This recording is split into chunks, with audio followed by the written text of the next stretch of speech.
Oi, pessoal, tudo bem? A gente está começando esse webinar, a gente já fez um de manhã e a pedidos a gente está fazendo um segundo agora à tarde.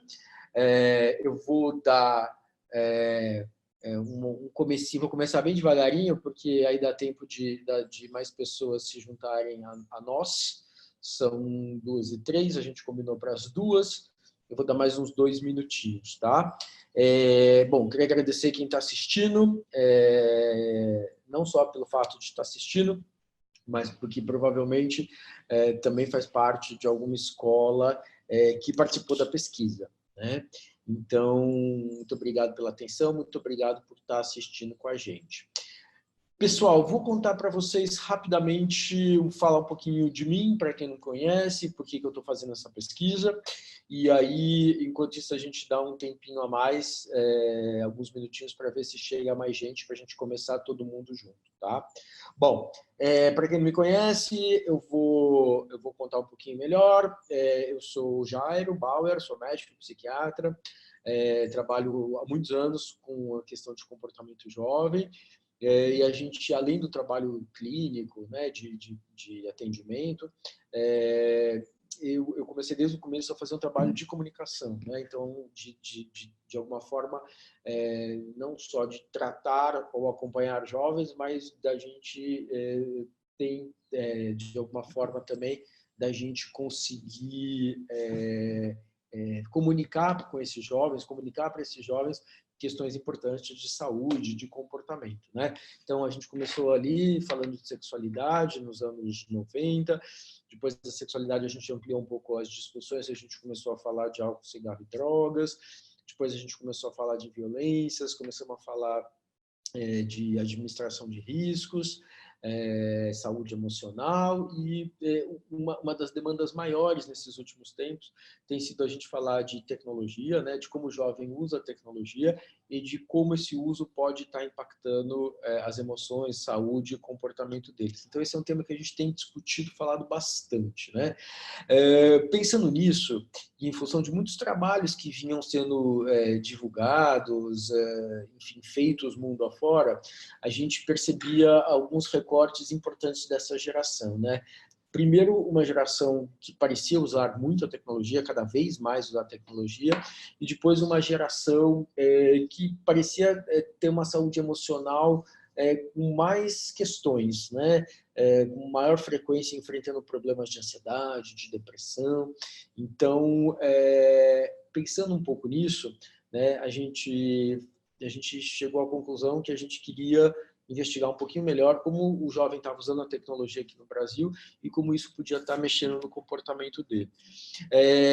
A gente foi procurar o Positivo, né, com quem a gente já tinha feito alguns projetos de pesquisa nos últimos anos, e eles toparam, encamparam essa ideia. Em 2018, a gente fez uma espécie de uma interação com escolas para entender quais eram as queixas dos professores, quais eram as dificuldades, as preocupações em relação à tecnologia e a comportamento.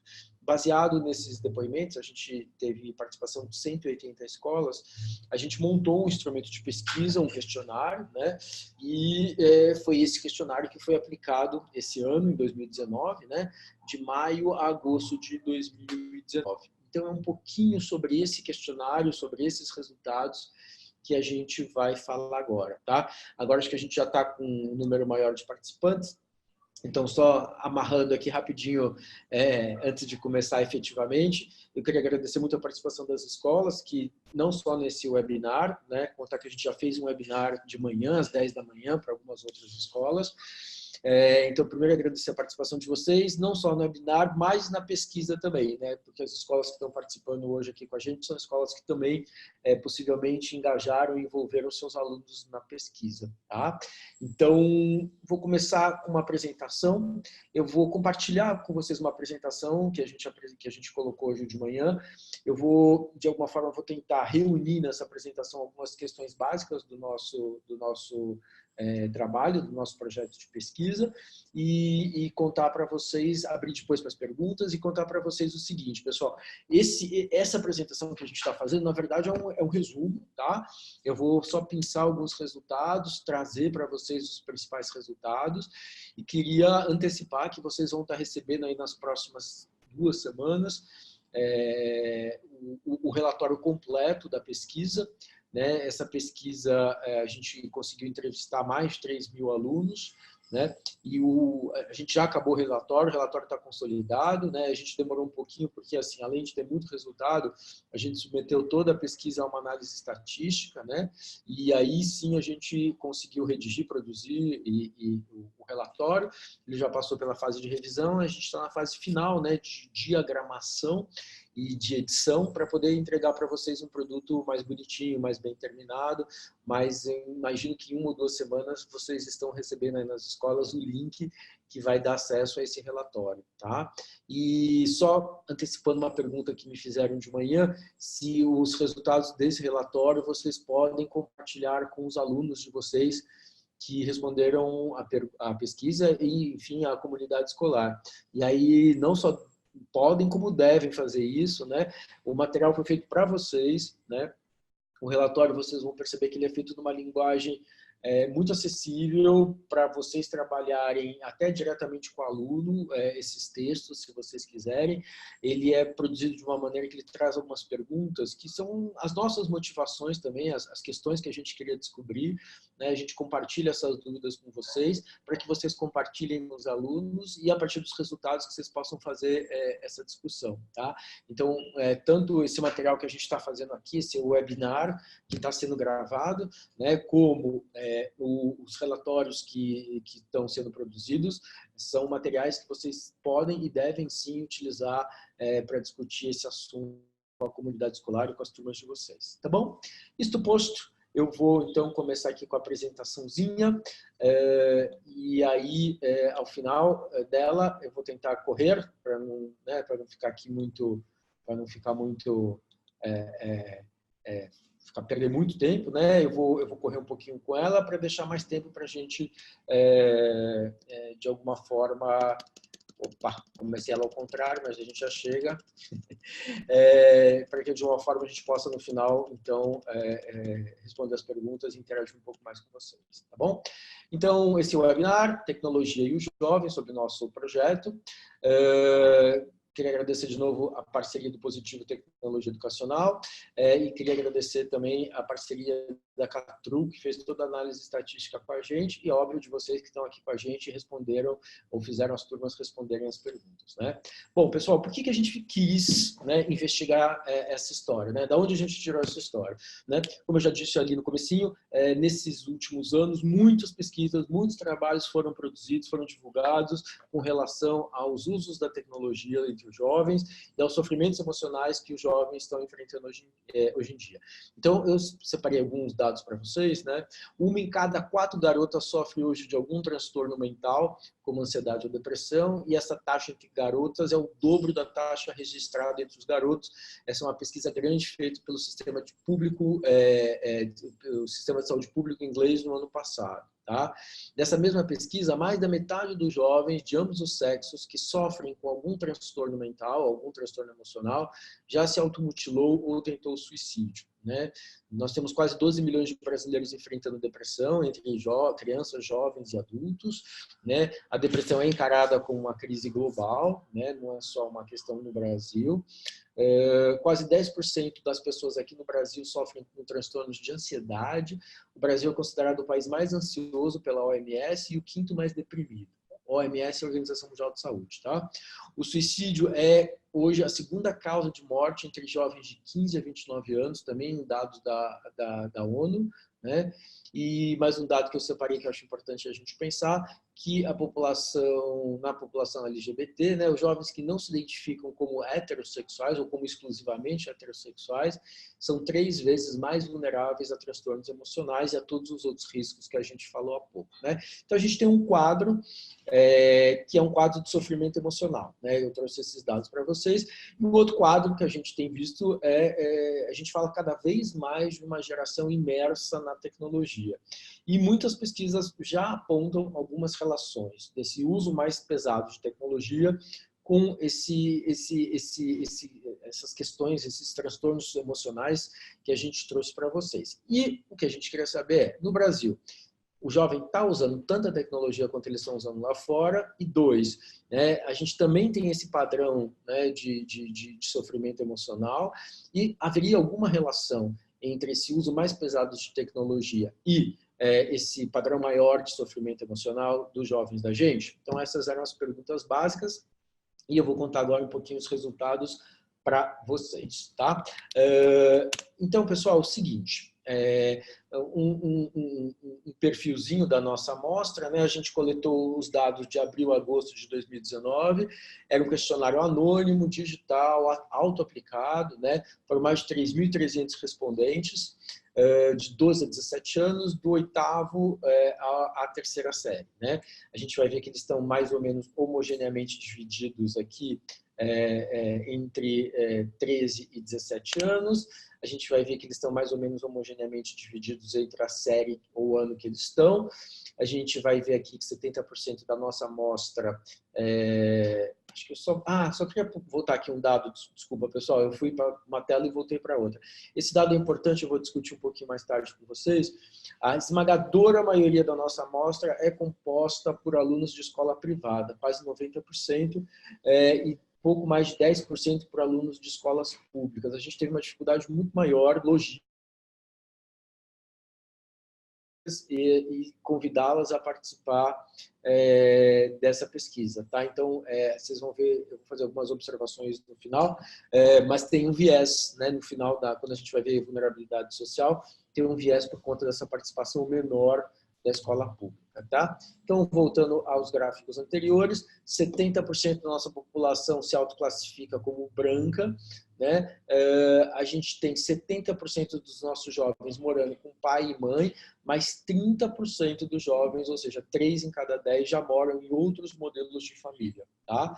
E a gente tem uma divisão mais ou menos homogênea entre gênero, masculino e feminino. Tá? Em relação, então, às horas de uso, né, ao uso de tecnologia, né, a gente vai ver que a maioria dos jovens estão nesse padrão de usar de 3 a 6 horas por dia, mas a gente tem um grupinho de quase 30% que usam 7 horas ou mais por dia. De qualquer forma, é um uso mais frequente, mais pesado de internet, né, com 30% ali fazendo esse uso um pouco mais, que chamou um pouco mais a atenção, mais de 7 horas por dia. Se a gente faz a conta de horas que eles, né, deviam estar dormindo, deviam estar na escola, deviam estar almoçando e tal, basicamente esse grupo, esse grupo de mais de 7 horas por dia passa o resto do tempo disponível conectado, né? Então, a gente vai falar um pouquinho sobre isso, né? Bom, em relação aos usos de redes sociais, e por que a gente foi pesquisar os usos de redes sociais? Porque, de alguma forma, a maior parte dos trabalhos mostra para a gente que os problemas, as questões começam a aparecer com o uso mais pesado de redes sociais. Então, tem algumas questões que são por tempo de uso de tecnologia. Quanto mais eu uso, né, mais riscos ou mais problemas de saúde, comportamento, emoção eu posso ter, mas isso é notadamente ligado à questão das redes sociais, né? E a gente vai ver que a gente tem quase mais da metade dos jovens exageram sempre ou às vezes exageram no uso de redes sociais, tá? Por consequência, né, desse uso mais pesado ou da conexão mais frequente às redes sociais, olha só, mais de 90% dos nossos jovens vão dormir mais tarde do que tinham planejado, 2/3 deles ficam com sono no dia seguinte pelos usos de tecnologia na noite anterior. Quase 75% exageram ou admitem que exageram no tempo de conexão e têm dificuldade de desconectar, né? Em relação às emoções, né? 35% já ficaram tristes ou assustados por comentários feitos nas suas redes sociais. Mais da metade já se sentiram desprestigiados pelos comentários feitos nas redes sociais. 20% quase 20% já foram vítimas de bullying pelas redes sociais ou pelos usos de tecnologia. Então, de alguma forma, pessoal, se a gente for ver, eles estão usando, esse uso mais pesado impacta atividades do cotidiano deles, como a gente mostrou na tela anterior, e também impacta o emocional deles. Eles têm ficado mais tristes, mais desprestigiados, e mais expostos a situações como violências, agressões e bullying. Tá? Um outro dado interessante que a gente analisa no relatório, hoje eu vou falar pouco sobre isso, as redes sociais e os aplicativos de encontro se tornaram um ponto importante de encontro afetivo, amoroso para os jovens. 40% deles contam para a gente que já ficaram com alguém que conheceram por uma rede social ou por algum tipo de aplicativo. Então, de novo, a internet é como um ponto de encontro para os jovens. Tá? Bom, um ponto interessante também é como eles se relacionam com os pais e como isso pode interferir nos controles que os pais fazem em relação aos usos de tecnologia. Pessoal, a maior parte conta para a gente, quase 80% contam para a gente que se a relação com os pais, numa escala de 1 a 5, onde 1 é muito ruim e 5 é muito bom, a gente vai ver que a maior parte deles se relaciona bem com os pais, tem boas relações com os pais. E a gente tem 40% dos pais que têm a senha de acesso dos filhos, a senha de celular, por exemplo, a senha de acesso às redes sociais, e a gente tem 25% dos pais que controlam o tempo que os filhos estão conectados. Vou adiantar para vocês que esses números aqui são mais frequentes nos jovens mais jovens. Então, é mais comum pai com senha e pai controlando o tempo no jovem que tem 12, 13, 14 anos e menos frequente, menos comum nos pais a partir ali dos jovens com idade de 15, 14, 15, 16 anos, esse controle já cai de uma forma bem impactante.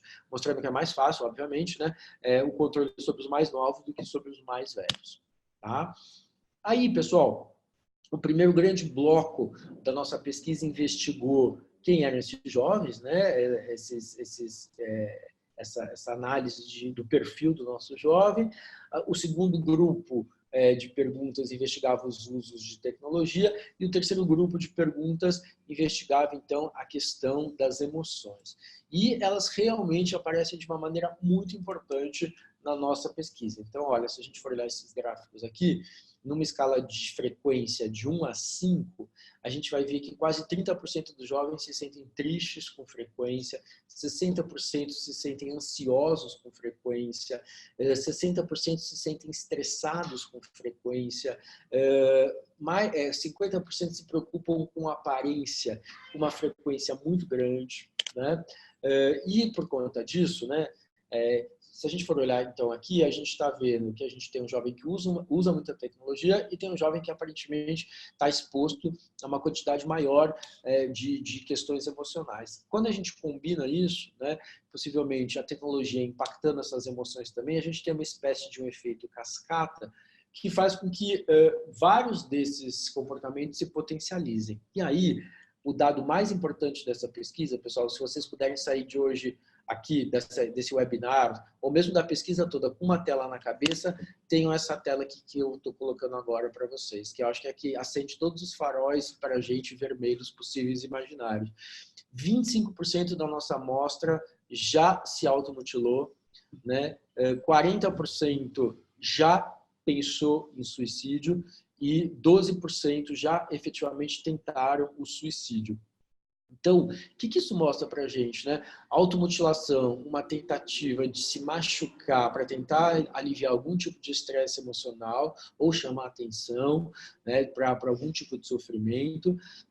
Suicídio, o pensamento de suicídio é uma coisa muito frequente e a tentativa, que é assim, sair do campo da possibilidade para o campo de uma tentativa, a gente chegar a índices de 12%, mais do que 1 em cada 10, que são muito altos. Então, esses dados são dados preocupantes. A gente vai olhar daqui a pouquinho se esses dados são diferentes quando a gente compara garotos e garotas. Eu já vou adiantar que são frequentes e daqui a pouco eu conto com que frequência existe essa diferença ou qual é essa diferença entre meninos e meninas. Tá? Bom, a gente pesquisou também num quarto bloco, pessoal, alguns comportamentos clássicos que são pesquisados, né, quando a gente pensa em comportamento de jovem. E aí, olha só, pessoal, a gente tem que 25% da nossa amostra já tinha feito sexo, né, o pico de início de vida sexual em torno dos 15 anos de idade, 70% da amostra já tinha bebido álcool, né, o pico de início de contato com bebida mais cedo do que outras drogas ou do que sexo, em torno de 13, 14 anos. 20% já tinham fumado cigarro e 17% já tinham usado algum tipo de droga ilícita, principalmente maconha, pico de contato com substância ilícita em torno de 15 anos de idade também. Tá? Daí, pessoal, até agora, o que eu fiz com vocês? Né? A gente fez o que a gente chama de uma análise descritiva dos dados. Eu estou contando para vocês as respostas que a gente viu na pesquisa. A partir de agora, eu queria dar uma olhadinha com vocês em alguns cruzamentos de dados. Como que alguns desses achados podem estar se relacionando com outros, como que uns podem estar interferindo ou impactando nos outros. Tá? Só para dar um exemplo. Será que usar mais tempo de internet vai fazer o cara se sentir mais deprimido? É um exemplo de um cruzamento. Tá? Para pensar em cruzamento, pessoal, a gente criou uma coisa que são os nossos indicadores. O que são indicadores? É uma ferramenta estatística que a gente usou, né, são respostas que caminhavam na mesma direção, a gente aglutina elas de forma a facilitar a nossa interpretação, né, e a gente criar indicadores mais sólidos, mais confiáveis, respostas mais sólidas, resultados mais confiáveis. Tá? Então, por exemplo, um dos nossos indicadores traz informações sobre vulnerabilidade social, né? Como que era a infraestrutura da casa do jovem, o bairro que ele morava, a escolaridade dos pais. E aí a gente cruza esse indicador de vulnerabilidade social com, por exemplo, o uso de internet. Será que populações mais vulneráveis socialmente usam mais ou menos internet? Né? Então, só para dar um exemplo para vocês. Outro indicador são os impactos no cotidiano. Como que, por exemplo, se o cara está indo dormir mais tarde do que tinha planejado, se ele ficar com sono no dia seguinte, se estão chamando a atenção dele na sala de aula, se ele está exagerando com o uso de internet, isso tudo a gente chamou de impactos no dia a dia dele, no cotidiano dele. Outro indicador tem a ver com o impacto nas emoções, né? Como que esses usos de tecnologia podem estar trazendo, de alguma forma, para ele tristeza, ansiedade, angústia, estresse, sobrecarga, preocupação excessiva com a aparência. Então, isso que a gente chama de impacto nas emoções. A gente tem também a questão a gente criou um outro indicador, que são indicadores de exposição a bullying, a agressão, assédio, a preconceitos, né? Só tomar um golinho d'água aqui. Então, como que se esse jovem já tinha passado por fenômenos como esse, né? Um indicador também de autoagressão, né? Como que é a questão da automutilação, da ideação suicida ou da tentativa de suicídio. Um outro indicador que é o uso nocivo da rede. O uso nocivo da rede significa como que usar as redes sociais podem impactar no meu dia a dia, na minha rotina ali em relação a esses fenômenos, né? Uso excessivo de rede, né? Perder o controle, usar mais do que tinha planejado, medo por conta de alguma situação que acontece na rede social, sentir desprestígio nas redes sociais, ser vítima de bullying nas redes sociais. Então, seria o uso nocivo, as consequências nocivas que esse uso de tecnologia pode estar trazendo. Tá? E um outro indicador que a gente chamou aqui de uso de risco, mas na verdade a gente mudou depois o nome do indicador para uso antissocial. Como que eu posso usar as tecnologias para ter alguns padrões de comportamento que são considerados pouco sociáveis, né? Por exemplo, ou pouco éticos. Por exemplo, mudar a data de nascimento para acessar sites de conteúdo impróprio, praticar bullying, você usar a internet para fazer bullying com outra pessoa, mandar nudes ou compartilhar nudes, participar de jogos que colocam a sua vida em risco, jogos de desafio, comprar drogas pela internet. Então, esse seria o uso que a gente chamou de antissocial da internet. Bom, visto esses indicadores, pessoal, vamos ver como eles se relacionam uns com os outros. Tá? Então, só para mostrar para vocês aqui, um exemplo, tá? Por exemplo, então, antes eu queria explicar como que a gente chegou nesse gráfico simplificado só, pessoal. A gente comparava, por exemplo, a gente aglutinou esses indicadores que são indicadores de como o uso de tecnologia está interferindo no cotidiano da pessoa. Dormir tarde, sonolência, ser chamado a atenção na sala de aula, exagerar no uso, né? E aí a gente classificava se esse impacto era baixo, era intermediário, era um pouquinho alto, ou se era altíssimo, enfim, a gente criou gradações de intensidade. Para facilitar a compreensão de vocês, eu tirei as colunas intermediárias e eu mantive só os dois padrões extremos, né, de intensidade. Então, ou o impacto é muito baixo, ou o impacto é muito alto. Tá? Então, são esses os números que vocês estão vendo. Os impactos intermediários eu tirei para facilitar a interpretação de vocês. E aí, o que a gente está sugerindo aqui? Que vocês comparem, né, as colunas da extrema direita, aqui da minha direita, e as colunas da minha extrema esquerda, que são essas coluninhas aqui. Então, só para dar um exemplo para vocês, né? Essa galera aqui, pessoal, é que usa mais de 9 horas, 9 horas ou mais de internet por dia. E aqui é quem usa 2 horas ou menos de internet por dia. Então, a gente está comparando aqui os extremos, tá? Então, para facilitar também a interpretação desses gráficos, além de limar, né, as colunas intermediárias, eu vou me ater à comparação desses dois extremos aqui. Esse aqui com esse aqui, tá? Então, o que a gente vê? Por exemplo, o cara que usa mais de 9 horas por dia de internet, quase 40% deles tem um impacto considerado altíssimo no seu cotidiano, né? Vai dormir muito tarde, fica com muito sono, já foi chamado a atenção várias vezes, exagera no uso de tecnologia. Então, 40% dessa galera que usa mais de 9 horas tem esse padrão altíssimo de impacto no cotidiano. Quando a gente compara com quem usa mais de 12, com quem usa de 2 horas ou menos, a gente vai ver que esse impacto é bem baixinho, né? Quer dizer, o impacto altíssimo aparece no índice baixo de 12%.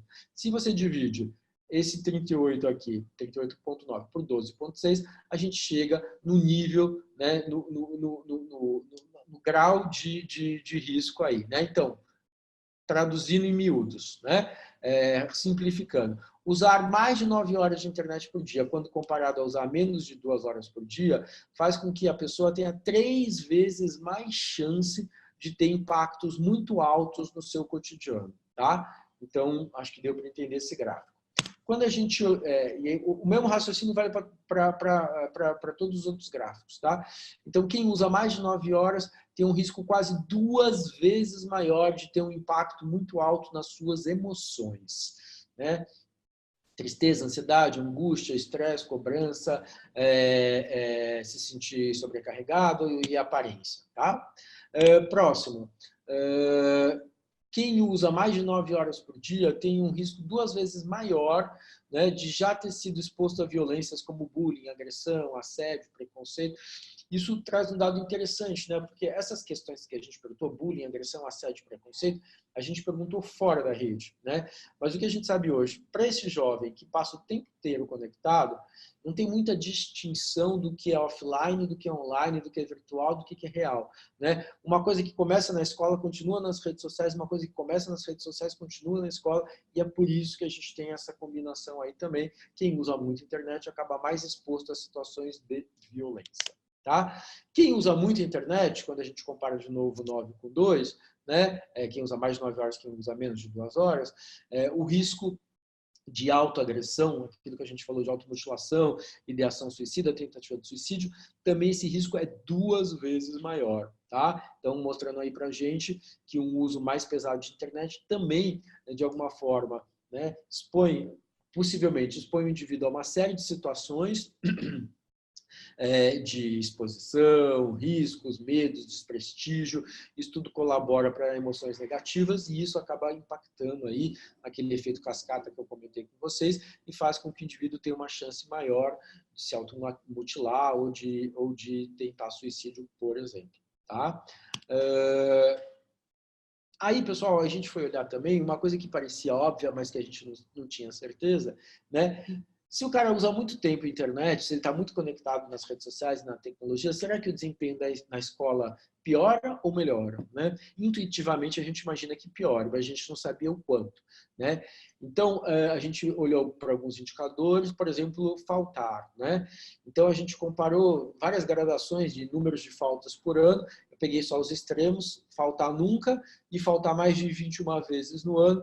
E a gente vai ver, né, que o risco de faltar muito para quem usa mais de 9 horas de tecnologia por dia é 3 vezes maior do que quem usa 2 horas ou menos.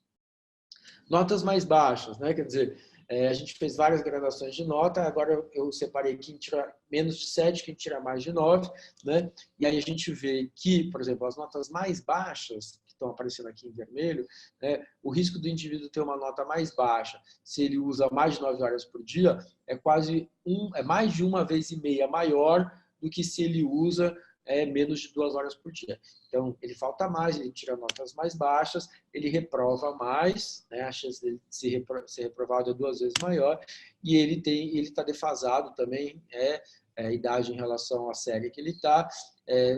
Esse risco de defasagem também é 1,5 vezes maior para quem usa mais de 9 horas. Ou seja, além de impactar a emoção, além de impactar comportamentos que podem trazer risco para a vida da pessoa, impactam também o desempenho escolar.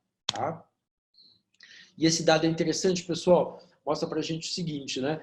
Quem usa 2 horas ou menos, né, praticamente quase nunca exagera nas redes sociais. Tá? Quem usa 9 horas ou mais, né, exagera muito nas redes sociais. E essa relação de mais de 20 vezes maior. Ou seja, quem está usando mais de 2 horas, basicamente está usando esse tempo extra, né, esse tempo além das 2, 3 horas, para ficar nas redes sociais. Então, esse é um dado que mostra a importância da rede social hoje na vida desses mais jovens. Tá? Bom, pessoal, continuando um pouquinho, aí tem uma correlação muito interessante também, né, pessoal? Quando os pais controlam, o tempo de uso cai, o que também é intuitivo, né? E aí a gente quer saber o quanto cai, né? Então, os pais que controlam, né, o tempo os jovens que usam 2 horas ou menos, 4 vezes maior do que os pais do que não controlam, né? Então, assim, quando você compara aqui, né, a gente tem aí, quando você controla, de alguma forma você consegue diminuir até 4 vezes os exageros nas conexões de mais de 9 horas, nas conexões mais longas. Tá? Bom, que mais, pessoal? Então, eu falei muito de redes sociais, queria trazer para vocês alguns exemplos, né, de riscos atrelados aos usos de rede social. Então, quem abusa, quem exagera no uso das redes sociais, tem uma maior chance de acessar pornografia, tem um maior risco de ter impacto nas emoções, de estar exposto a violências, de tentar episódios, né, de tentar fazer agressão contra si mesmo, né? Ou de ter impactos no cotidiano, como aqueles que a gente falou de sonolência, etc, etc, etc. Tá? Então, de novo, uma relação direta, não só com o tempo de uso, mas com exagero no uso das redes sociais. Tá? Outra coisa que eu queria mostrar para vocês, pessoal, esse aqui eu já falei, né? Outra coisa que eu queria mostrar para vocês algumas questões em relação à idade, né? Então, os pais controlarem o tempo de uso é um fenômeno mais comum, né? Quando a gente está falando de jovens mais novos, né? Os pais terem senha também é mais comum nos jovens mais novos, né? À medida que eles vão ficando um pouco mais velhos, são mais difíceis esses controles parentais e eles acabam ficando mais tempo conectados e mais tempos expostos nas redes sociais. E daí é batata, né? O impacto cotidiano é maior dos mais velhos, o uso nocivo da rede é maior dos mais velhos, o uso antissocial da rede é maior entre os mais velhos, o impacto nas emoções é maior entre os mais velhos, né? Então, isso só para contar alguns exemplos de como, com a idade e o menor controle parental, esse jovem de 15, 16, 17 anos, ele acaba mais exposto tendo índices mais altos em quase todos os indicadores que a gente mostrou para vocês. A única coisa que parece não variar de forma significativa com a idade, ou seja, devem ter outros fatores corroborando aí para esses fenômenos, é a história da autoagressão e é o episódio, e são os fenômenos também de violências na rede, tá? Então isso tem outros fatores determinantes que não só a tecnologia. Não que a tecnologia não tenha um peso, ela tem um peso sim, a gente até mostrou antes para vocês, mas ela não é a única determinante, tá? Pessoal, outra coisa que eu queria contar para vocês, só fazendo aquela ressalva, que a gente teve uma participação pequena de escola pública, e com essa participação pequena de escola pública, desses 3.300 alunos, a gente tinha aproximadamente 600 alunos de escola pública, né? A gente não consegue apontar números tão sólidos como os números anteriores que eu disse para vocês, então a gente não fala, a gente fala mais em tendências observadas, tá? Então, um dado interessante que eu queria trazer para vocês é que as populações mais vulneráveis, né, a gente imaginar, eles vão ficar menos tempo conectados. Não é verdade, né? Os resultados mostram para a gente que nas populações mais vulneráveis, os jovens estão mais tempo conectados. Possivelmente porque em bairros mais violentos, bairros com menos ofertas de lazer e de cultura, né, a maior parte dos jovens acaba ficando mais tempo dentro de casa, né, e dentro de casa a diversão, a possibilidade de interação acabam sendo as redes sociais.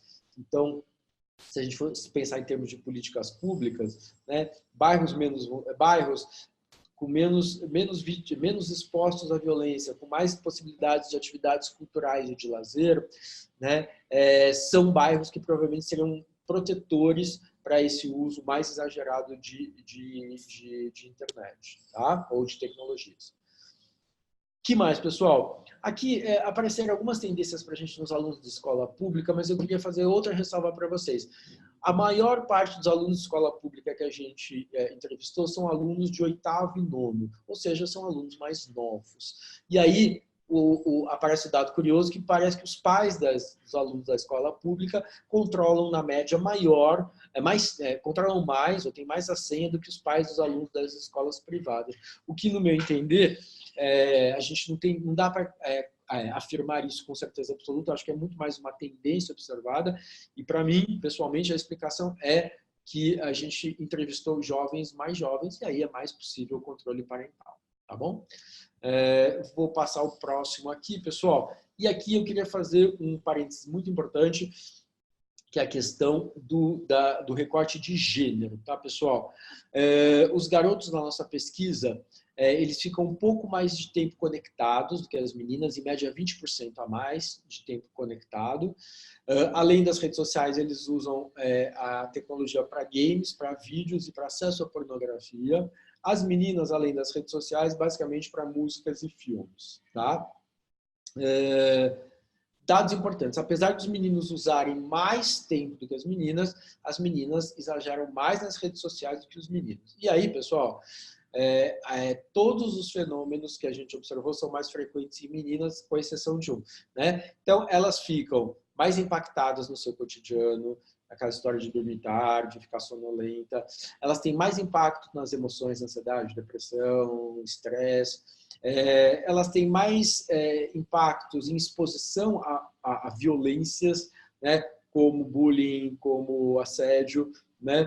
Elas têm mais impacto naqueles episódios de autoagressão, né? Automutilação, tentativa de suicídio, e elas têm um maior impacto nos usos nocivos que a rede pode trazer para a vida delas, sentir medo, se sentir desprestigiado. Então, possivelmente, esses riscos todos estão mais associados às meninas, primeiro porque elas estão usando mais redes sociais do que os meninos, mas não é só isso, né? A gente sabe que culturalmente, historicamente, socialmente, né, tem muito mais pressão para questões de emoção e de comportamento em cima das meninas. Então tem mais cobranças com aparência, tem mais cobranças com modelo ideal de beleza, tem mais cobranças com padrões de comportamento, né? Então as meninas, muitas vezes, elas têm mais pressão, né, essa combinação das pressões do mundo externo, do mundo sociocultural e as pressões advindas das redes sociais, possivelmente isso está potencializando os riscos que elas estão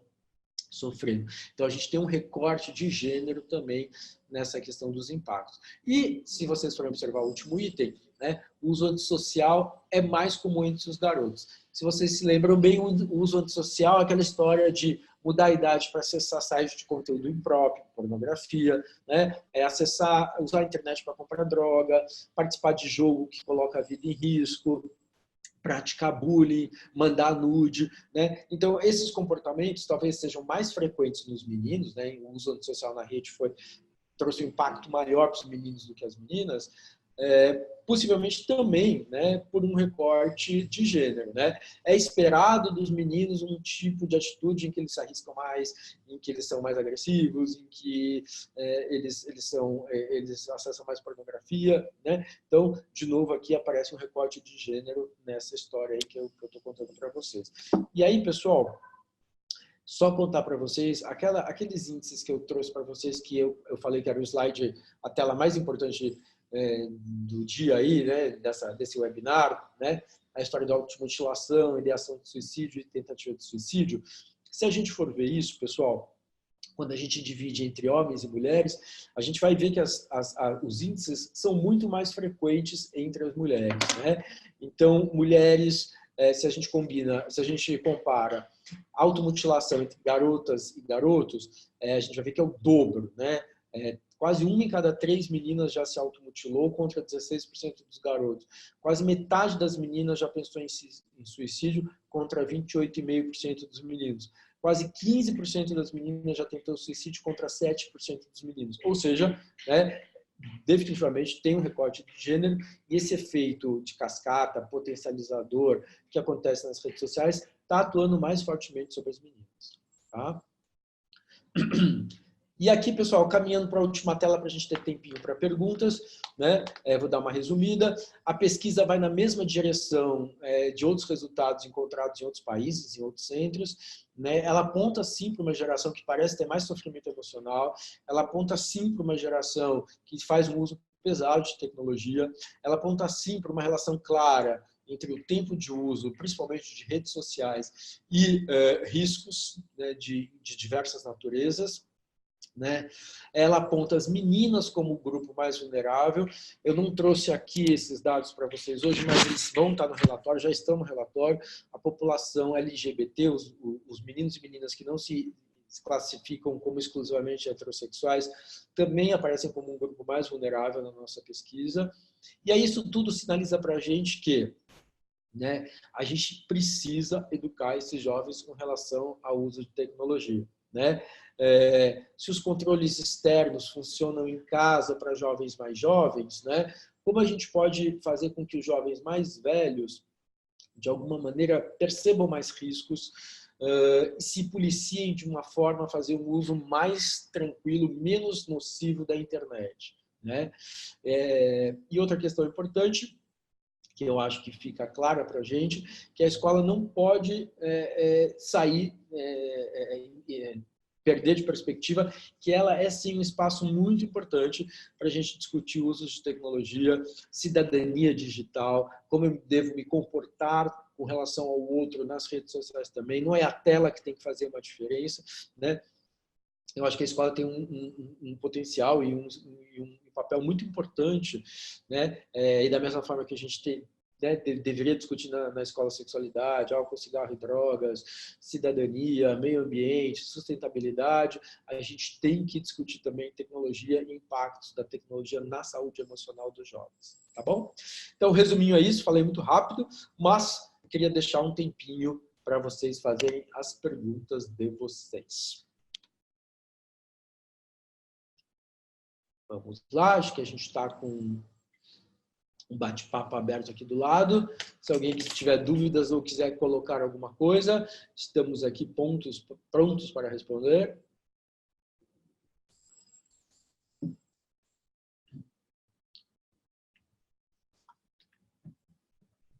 Olha lá, a Juliana, ela pergunta para todo mundo, Jairo, quais as ações que você considera mais efetivas que a escola poderia tomar para educar os jovens com relação à tecnologia? Juliana, tua pergunta é muito boa, a gente escreve isso com um pouco mais de profundidade no relatório, mas em linhas gerais, eu acho que a gente precisava pensar no seguinte, né? Enquanto escola, enquanto instituição, acho que tem que estar claras as regras em relação aos usos de tecnologia, por exemplo, na sala de aula, né? Ou os usos de tecnologia nos intervalos, né? Então, acho que assim, é importante a gente ter esses limites claros, a escola ter uma política bem definida do que pode e o que não pode, né? Óbvio que cada vez mais essa geração tecnológica, óbvio que cada vez mais a gente vai usar a tecnologia para ensinar, né? Mas como que eles se comportam em relação, por exemplo, às redes sociais, enquanto eles estão assistindo uma aula, né? Do meu ponto de vista, né? Da mesma forma que não dá para você conversar com outro aluno na sala de aula, que você atrapalha o professor e atrapalha o teu aprendizado e o aprendizado do teu colega, eu acho complicado também se você está conversando com alguém por uma rede social durante uma aula, né? Então, assim, para começar, acho que tem que ficar definido, ou muito definido, a questão dos limites, né, de uso de tecnologia dentro da escola, da mesma forma que os pais também têm que discutir limite, horário, como que pode, como que não pode. Acho que isso ajuda o jovem a entender um pouco melhor esses limites. Essa é uma questão.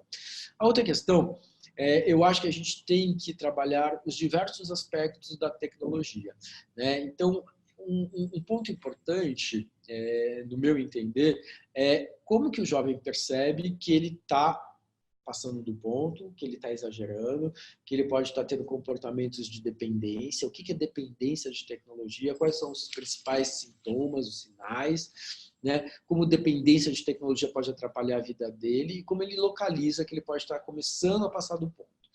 Além dos riscos de dependência, eu acho que é importante ele perceber outros riscos associados ao uso das redes sociais, né? Então, por exemplo, exposição, a tal da evasão da privacidade e os riscos que essa evasão podem ter para a vida dele, né, do ponto de vista de relacionamento com os colegas, desmoralização, né? Então, acho que esse é um outro ponto importante.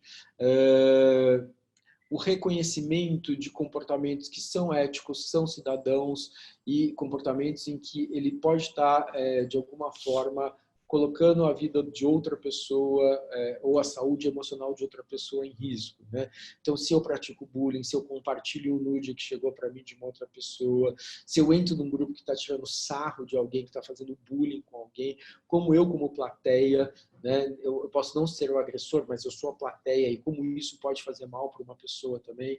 Então, eu acho que, assim, da mesma forma que as escolas começam a se ocupar da discussão de bullying de uma maneira mais efetiva, trabalhando tanto preventivamente como resolutivamente, acho que a gente tem que antecipar essas discussões também na internet, né? Então, o que pode e o que não pode, né? Existe uma ética fora da rede e uma ética dentro da rede? Ou a ética é ética, ponto final, independente da fronteira de tela que a gente tem?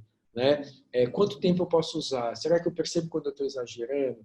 Será que eu percebo quando o meu nível de atenção cai?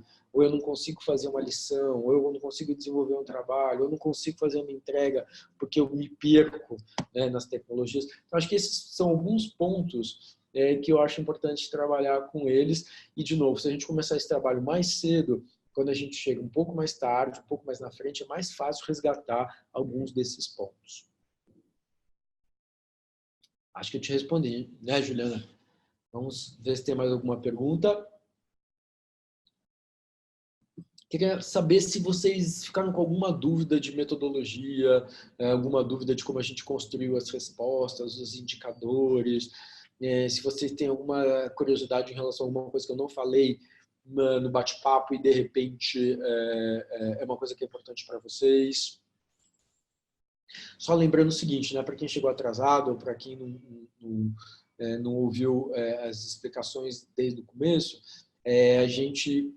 os resultados dessa pesquisa fizeram com que a gente produzisse um relatório esse que vai ser encaminhado às escolas, com os resultados e com uma série de perguntas, de análises, né? E a sugestão é que esse material seja, sim, usado pelas escolas para discutir esse tema com os alunos, né? A gente tem perguntas, tem pontos de reflexão, tem muitos gráficos, tem algumas considerações, né? E, obviamente, assim, é um assunto tão amplo, né, que não dá para a gente resolver tudo, mas eu acho que ele é um sinalizador importante.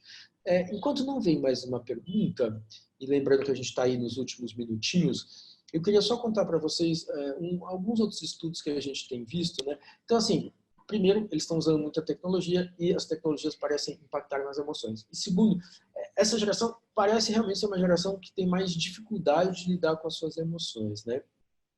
E aí uma outra coisa que a gente podia pensar, o que a escola pode fazer nesse sentido, né? Como reconhecer isso e como trabalhar isso, né? E a gente tem visto alguns trabalhos que mostram para a gente que, de alguma forma, a escola que consegue criar um canal de comunicação bacana com esse aluno é uma escola que consegue efetivamente reduzir os índices de transtornos emocionais e até daqueles comportamentos autoagressivos que eu citei aqui para vocês, né? Então, a gente tem uns trabalhos muito interessantes, alguns deles estão até citados nos links, na bibliografia que a gente coloca na pesquisa, né?